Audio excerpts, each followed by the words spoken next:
নমস্কার, S Bangla digital আপনাদের সকলকে স্বাগত। আমি দাঁড়িয়ে রয়েছি বামুনহাট এলাকা, একেবারে প্রত্যন্ত গ্রামীণ এলাকা, কুচবিহার জেলায় অবস্থিত। এবং আমরা যদি এই স্থানের তাপমাত্রার কথা বলি, সেটা সম্ভাব্য 34 ডিগ্রি সেলসিয়াসের পাশাপাশি। কেন এই কথা বললাম? তার কারণটা হলো, কয়েকদিন হলো বিদ্যালয়গুলি খুলে দেওয়া হয়েছে এবং উত্তরবঙ্গ, দক্ষিণবঙ্গ, পুরো সমগ্র পশ্চিমবঙ্গের বিদ্যালয়গুলি খোলা হয়েছে। এবং খোলার ঠিক পরপর আমরা দেখতে পাচ্ছি যে তাপমাত্রার যে মাত্রা রয়েছে, থার্মোমিটার বা অন্য যে যন্ত্রগুলো রয়েছে, সেগুলো যে স্কেল একেবারে লাফিয়ে 30-এর ঘর পার করেছে। যে সময় এই তীব্র গরমের মধ্যে বিদ্যালয়ে যে ছাত্রছাত্রীরা রয়েছে, তাদের কিন্তু সেই গরমকে উপেক্ষা করে বিদ্যালয়ে আসতে হচ্ছে। ছোট বাচ্চাদের যে বিদ্যালয়গুলো, সেগুলো গার্জিয়ানরাও কিন্তু বাচ্চাদের সাথে আসছেন এবং সেই বিদ্যালয়ের সামনে তারা এই গরমের মধ্যে রয়েছে। তাদের সাথে আমরা কথা বলবো। তার আগে একটা প্রশ্ন বা একটা আমরা বলতে পারি আলোচনা আপনাদের সামনে তুলে ধরবো। সেটা হলো, প্রতি বছর যেটা আমরা দেখি যে যখন গরমের ছুটি দেওয়া হয়, সেই সময় দক্ষিণবঙ্গে মোটামুটি উষ্ণতা পারদের যেটা রয়েছে সেটার অনেকটা উপরে থাকলেও দক্ষিণবঙ্গে কিন্তু সেরকমটা হয় না। এবং যে সময় বন্ধটা শেষ হয়, অর্থাৎ যখন ছুটির সময় শেষ হয়ে যাচ্ছে, গরমের ছুটি, ঠিক সেই সময় কিন্তু উত্তরবঙ্গে গরমের শুরু। এই যে বিষয়টা বারবার প্রতি বছর এই জিনিসটা হয়ে যাচ্ছে, যার ফলে এই স্কুল খোলার পরে কিন্তু অনেক ছাত্রছাত্রী যারা রয়েছে, তারা অধিকাংশ বাধ্য হচ্ছে তীব্র গরমের মধ্যে বিদ্যালয়ে আসতে। সেই গরমের মধ্যে তাদের যে পঠন পাঠন, সেই পঠন পাঠনগুলো সম্পূর্ণ করতে এবং অপর ক্ষেত্রে দেখা যাচ্ছে অনেক ছাত্রছাত্রীরা কিন্তু এই গরমকে উপেক্ষা করে বিদ্যালয়ে আসতেই পারছে না। অর্থাৎ তাদের যে পড়াশোনা, সেই পড়াশোনায় কিন্তু একটা যে ঘাটতি, সেই ঘাটতি কিন্তু থেকেই যাচ্ছে এই গরমের যে ছুটি, সেই ছুটির বৈষম্যতার জন্য। সেক্ষেত্রে অনেক বিশেষজ্ঞরা কিন্তু মনে করছেন যে যদি জেলাভিত্তিকভাবে, যে কোন জেলায় কোন সময়ে কতটা গরম আছে, সেই বিষয়ে যদি সুস্পষ্ট কোনো একটি রিপোর্ট তৈরি করে সেইভাবে যদি গরমের ছুটিটা দেওয়া যায়, বা যারা যারা আধিকারিক রয়েছে সেই জেলাগুলির মধ্যে, যাদের দায়িত্বে রয়েছে বিদ্যালয়গুলি, তাদের সংশ্লিষ্ট যে দায়িত্ব দপ্তর, তাদের যদি দায়িত্ব দেওয়া যায় যে কোন জেলায় কীভাবে ছুটি দেওয়া উচিত, তাহলে অনেক বিশেষজ্ঞ মনে করছেন সেক্ষেত্রে এই যে অসুবিধাটা ছুটি নিয়ে, সেই অসুবিধাটা কিন্তু অনেকটা সমাধান হতে পারে। তবে এই তীব্র গরমের মধ্যে যারা যারা বিদ্যালয়ে আসেন, সেই সকল ছাত্রছাত্রীদের অভিভাবকরা এবং সেই ছাত্রছাত্রীদের মধ্যে কয়েকজনের সাথে আমরা কথা বলার চেষ্টা করছি, তারা কি বলছেন শোনাবো আপনাদের। ছিল সেই সময়টা বৃষ্টি বাদল বেশ ভালোই গেল, বেশ ঠান্ডা ঠান্ডা। ঠিক স্কুলটা খুলে এই মুহূর্তে এই গরমটার মধ্যে বাচ্চাদের স্কুলে আসতে সত্যি খুব কষ্ট হয়। এই 10টার সময় রেডি হয়ে স্কুলে যখন আসবে, এই রোদটা দেখে ওদেরই চিন্তা, ও মা আমি স্কুলে কি খেলতে পারবো? এত রোদে তো যেতে ইচ্ছে করে না স্কুলে। এই স্কুলে যদি মর্নিং শিফট হতো, কষ্ট করে নয় নিয়ে আসা যেত, কিন্তু এই দুপুরে এই গরমটাতে প্রত্যেকটা বাচ্চারই খুব কষ্ট হচ্ছে। তীব্র গরম বর্তমান সময় এবং স্কুল খুলে দিয়েছে, সেক্ষেত্রে কি কি অসুবিধার সম্মুখীন হচ্ছেন? সেক্ষেত্রে বিশাল প্রবলেম হচ্ছে, এতটা গরম দেখো, থাকা যাচ্ছে না। বাচ্চাদের তো অবস্থা নাজেহাল অবস্থা। যখন স্কুলটা বন্ধ দিল, তখন ওয়েদারটা একটু ঠান্ডাই ছিল আর বৃষ্টি হচ্ছিল, তখন স্কুলটা খোলা থাকলে ভালো হতো। এখন স্কুলটা একটু বন্ধ রাখা দরকার, অথবা মর্নিং স্কুল করলে ভালো হয় আমার মনে হয়।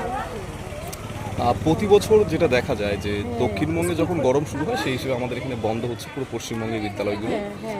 আর পরবর্তী সময় যখন আমাদের এখানে গরম শুরু হচ্ছে, তখন খুলে যাচ্ছে। স্কুল খোলা, সেক্ষেত্রে কি একটা খারাপ লাগা কাজ করে বঙ্গবাসী হিসেবে? অবশ্যই অবশ্যই। এখন তো আমাদের অবস্থা খুবই খারাপ। আমি চাইছি এখন যে আমাদের স্কুলের টাইমিংটা যদি একটু চেঞ্জ হয়, হচ্ছে গিয়ে মর্নিং স্কুল করে, তাহলে আমার হিসেবে ভালো হয়। আপনার নাম? আমার নাম শান্তনা বর্মন। কোন এলাকার বাসিন্দা? বাউনহাটি। গরম আছে, গরমে তো থাকাই যায় না। আর কি বলতে পারি এর থেকে বেশি? মর্নিং স্কুল যদি পড়ে তাহলে খুবই ভালো হয়। মর্নিং শিফট হলে পরে একটু রেহাই হয় বাচ্চাদের। রোদটা উঠতে উঠতে একটু তো টেনশন ফ্রি হওয়া যায়, যে না সেই সময়টা বাড়িতে, এই সময়টা বাড়িতে থাকলে একটু রিল্যাক্স ফিল করা যায়, একটু কেয়ারে রাখা যায়। 10টা-11টার পরে যে রোদের যে হারে রোদ ওঠে, যে বড়রাও পর্যন্ত আমরা বাইরে বেরোতে ভয় পাচ্ছি। আর সেই বাচ্চাদেরকে একটা স্কুলের বোঝা ঘাড়ে স্কুল করতে হচ্ছে মাথায় টেনশন নিয়ে। আমরা তো ভীষণ টেনশনে থাকি ওদেরকে নিয়ে। বারবার করে বলে দিচ্ছি যে জল খাবি, বাইরে বেরোবি না, রোদে দৌড়াদৌড়ি করবি না। তারপরেও সকালবেলায় স্কুলটা হলে পরে সত্যি খুব ভালো হতো আমাদের জন্য, বিশেষ করে যাওয়া আসার ক্ষেত্রে। বিশেষ করে যাওয়া আসার ক্ষেত্রে তো খুবই, সবারই খুব কষ্ট হয় এই রোদে যাওয়া আসা। যখনই স্কুলটা বন্ধ হয় তখনই বৃষ্টি নেমে যায়। গরম কেমন লাগছে আজকে? সেই খারাপ। এই গরমের মধ্যে স্কুলে আসতে ভালো লাগে? তাহলে এই যে গরমের সময় তোমাদের যদি সকালে স্কুলে, তাহলে কি ভালো হবে? ভালো হবে? তোমার বাড়ি কোথায়? পোয়াতের কুটি বাড়ি। ওইখান থেকে এই গরমের মধ্যে তুমি আসো? তো তোমার এই গরমে কি অসুবিধা হয় না? কি কি অসুবিধা হয়? আসতে অসুবিধা হয়? ফ্যান ফ্যান আছে তো ক্লাসের মধ্যে, তাও গরম লাগে। যে এই স্কুলে আসতে কি কি অসুবিধা হচ্ছে? হাওয়া ঠিক মতো লাগতেছে না, হুম, চাপাচাপি হইতেছে, চাপাচাপির জন্য গরম লাগতেছে। যে কয়েকদিন আগে যখন স্কুল বন্ধ ছিল তখন বেশি গরম ছিল না এখন বেশি গরম? এখন তো তখন তো বৃষ্টি হইতেছিল। হুম, এখন বেশি গরম তাই না? এই গরমের মধ্যে স্কুল আসতে ভালো লাগে? হ্যাঁ, হুম, তাহলে এখন যদি তোমাদের মর্নিং স্কুল হতো তাহলে কি ভালো হতো? মর্নিংয়ে তো খুব গরম পড়তেছে। মর্নিংও গরম পড়তেছে। কি নাম তোমার? অপোজিটে বসছে কোন ক্লাসে পড়ো? 4। কোনো অসুবিধা হচ্ছে? না, অসুবিধা হচ্ছে না? গরম লাগছে? আচ্ছা, যখন স্কুল বন্ধ ছিল তখন বেশি গরম না এখন বেশি গরম? এখন বেশি গরম। সেক্ষেত্রে মর্নিং স্কুলে ভালো হতো কি? হ্যাঁ। কি নাম তোমার? সোমনাথ সরকার। কোন ক্লাসে পড়ো? অসুবিধা হচ্ছে বিদ্যালয়ে আসতে? হ্যাঁ, কেমন গরম কিরকম এখন? অনেক বেশি গরম। অনেক বেশি গরম। কয়েকদিন আগে যখন স্কুল বন্ধ ছিল তখন বেশি গরম ছিল না এখন বেশি গরম? এখন বেশি গরম। এখন বেশি গরম। এই যে স্কুলে এসে ছোটো ক্লাসের মধ্যে যখন থাকছে তখন খুব গরম লাগছে? হ্যাঁ, তো অনেক তোমাদের গার্জিয়ান অনেকগুলো বলছে যে মর্নিং স্কুল হলে ভালো হতো। তোমাদের কি মনে হয় মর্নিং স্কুল হলে ভালো হতো? হ্যাঁ। কি নাম তোমার? আয়ুষ সরকার। কোন ক্লাসে পড়ো? 3। তীব্র গরম, গরমের মধ্যে বিদ্যালয়গুলি খোলা রয়েছে এবং ছাত্রছাত্রীরা আসছে, কী কী অসুবিধার সম্মুখীন হতে হচ্ছে? কী অসুবিধা হবে, মানে কোনো ছোটো ছোটো বাচ্চা ছেলে মেয়ে অসুবিধা তো হবে স্বাভাবিক, গরম মাত্রা ছাড়ি বেশি না, যার জন্য তো অসুবিধা হবে। তবু এমন টাইমে স্কুলটি চালু করলেও এখন না পাঠা দিয়েও পারা যায় না, কিন্তু এই গরমের জন্য বন্ধটা এখন রাখা উচিত ছিল। আগে ঠান্ডা ছিল তখন খোলা রাখা উচিত ছিল।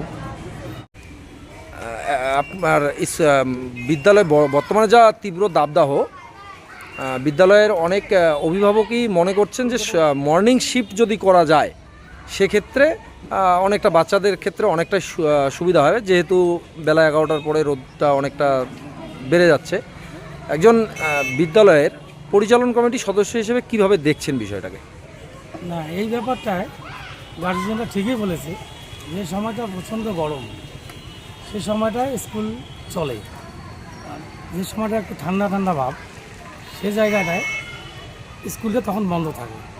তাই আমি বলবো স্কুলের একজন পরিচালন কমিটির সেক্রেটারি হিসেবে বলবো, স্কুল এই গরম অবস্থায় যদি মর্নিং শিফটটা করা যেত আমার মনে হয় ভালো হতো। সেটা ক্ষেত্রে প্রাইমারি স্কুলগুলো, মানে বেসরকারি কোনো স্কুল যে সমস্ত স্কুলগুলো আছে সে জায়গাটায় মনে হয় মর্নিং শিফট করলে মানে সবচেয়ে ভালো হতো। এটা আমি দেখবো, স্কুলে হেডমাস্টার মশাই আছেন, টিচাররা আছেন, কথা বলে দেখবো এই বিষয়ে কিছু বলা যায় কি না, মর্নিং শিফট করা যায় কি না, সে ব্যাপারে কিছু চিন্তাভাবনা করা যাবে। প্রতি বছর দেখা যায় যে গ্রীষ্মকালীন যে ছুটিটা সেটা এমন সময় দেওয়া হয় যখন মোটামুটি বাচ্চারা স্কুলে যাওয়া আসার মতন পরিস্থিতি থাকে, কিন্তু স্কুলটা এমন টাইমে খোলা হয় যখন তীব্র দাবদাহ চলে উত্তরবঙ্গে। সেই হিসেবে কি মনে করেন যে দক্ষিণবঙ্গে এবং উত্তরবঙ্গে এই সিস্টেমটা পরিবর্তন হওয়া উচিত? না, এটা তো পরিবর্তন অবশ্যই হওয়া উচিত, কিন্তু এটা তো সরকারি নির্দেশ, সরকারি নির্দেশ মেনেই স্কুলগুলো চালাইতে হবে। সেক্ষেত্রে রাজ্য সরকারের গাড়ি চিন্তাভাবনাটা নিতে পারে যাতে স্কুলগুলো ঠিক সময় সঠিক সময়ে, মানে এলাকা ভিত্তিক যখন যেরকম পজিশন থাকবে, যেমন দক্ষিণবঙ্গের যে সময়টা গরম থাকবে সেই সময়টা বন্ধ রাখা উচিত, উত্তরবঙ্গের দিক থেকে যে সময়টা গরম থাকবে সেই সময়টা বন্ধ রাখা উচিত আমি মনে করি। আপনার নাম? নবকুমার সরকার, আমি অন্নদা সুন্দরী দেবী লাইব্রেরি একাডেমির সম্পাদক। আপনি কি বাইক বা স্কুটার কেনার কথা ভাবছেন? আপনি গাড়ি নিতে গিয়ে ঠকে যাচ্ছেন না তো? দীর্ঘ 7 বছর যাবৎ সততার সাথে ব্যবসা করে আসছে বামনহাট আমান হোন্ডা। তাই নিশ্চিত মনে এখনই চলে আসুন বামনহাট আমান হোন্ডা শোরুমে এবং নিয়ে যান আপনার পছন্দের বাইক বা স্কুটার। আমাদের এখানে রয়েছে বিভিন্ন মডেলের বাইক ও স্কুটারের বিশাল সম্ভার। এছাড়াও এখানে একই ছাদের তলায় পেয়ে যাবেন সেলস, সার্ভিস এবং স্পেয়ার পার্টস। প্রত্যেক কেনাকাটায় রয়েছে স্বল্প ডাউন পেমেন্ট ও ন্যূনতম ডকুমেন্টসে লোনের সুবিধা। এছাড়াও রয়েছে সুদক্ষ কারিগর দ্বারা স্বল্প সময়ে গাড়ি সার্ভিসিং এর সুবিধা। তাই আর দেরি না করে এখনই যোগাযোগ করুন বামনহাট আমান হোন্ডা শোরুমে। স্থান বামনহাট SBI ATM এর পাশে। যোগাযোগের নম্বর 9002805414।